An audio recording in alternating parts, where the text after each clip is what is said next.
my parents had previously lived in public housing in Greenacre, 78 Cardigan Road, in a little enclave of 3 housing commission houses. They were very keen to move closer to the city, I think largely for me, so that I could have a easier social life than being in a suburban setting with parents with no car, no phone, and reliant on public transport. So they negotiated through responding to an advertisement in the Herald for a housing swap between a couple who had an adult son who lived at Greenway and ourselves living at Cardigan Road. The flat was in C block on the 7th floor, and it was the 3rd unit, so C73 Greenway became our address. And it was really absolutely splendid. It was a 2-bedroom unit that faced over Milsons Park and Careening Cove, so looked out up the harbour towards Taronga Zoo and the mothballed naval facility. So to go from kind of being in the dusty suburban settings of verges and footpaths that were unpaved and no curbs and gutters and just a straight tarmac road, to walking from Milsons Point Station down Ennis Road and then into your flat, and you had your view of the harbour, was just astonishing.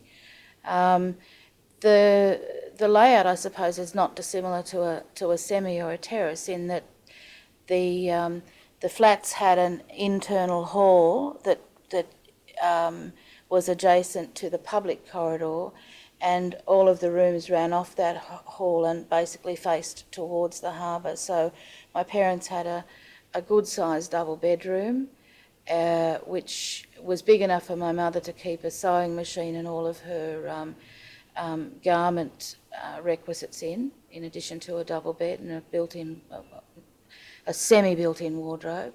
I had a long and narrow bedroom with harbour views, just all glimpses, and the living room was big enough to have an eat-in dining space.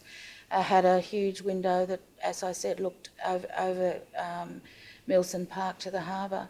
So it was really wonderful, and the layout was completed with a galley kitchen which opened into the living room, and had, in those days, we thought, I think, pretty spiffy Mckeons, because we had a stove and a sink, as you would expect, but there was a garbage disposal chute which you wrapped your garbage for the day and in a plastic bag or newspaper and sent it down to the basement dumpster style bins from your flat. That was pretty sort of new living.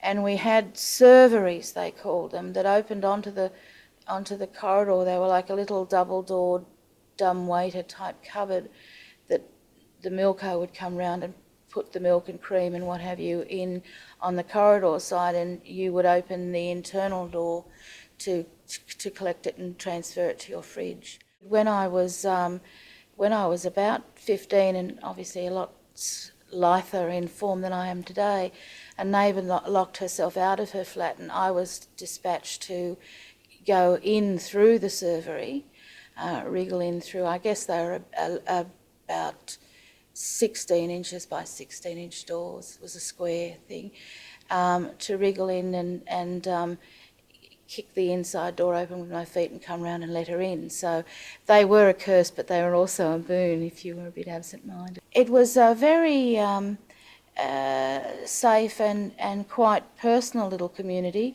Each wing of C block, there were sort of 3 wings that went out behind the public kind of stairwell in the foyer, had 3 flats in it. So you had your immediate neighbours just as you would in a house. Of course, the people who had the precious corner flat on each of those wings, and in one one side would have a balcony, and of course the other two wings would have the double windows so they could look out to the harbour and up towards North Sydney. So they were your immediate neighbours, but the floor, in our case the 7th floor, were very convivial and looked after each other and were aware of each other's trials and triumphs. So it wasn't a sort of an anonymous, never see anybody in the corridor, wait till it's quiet before you open the door.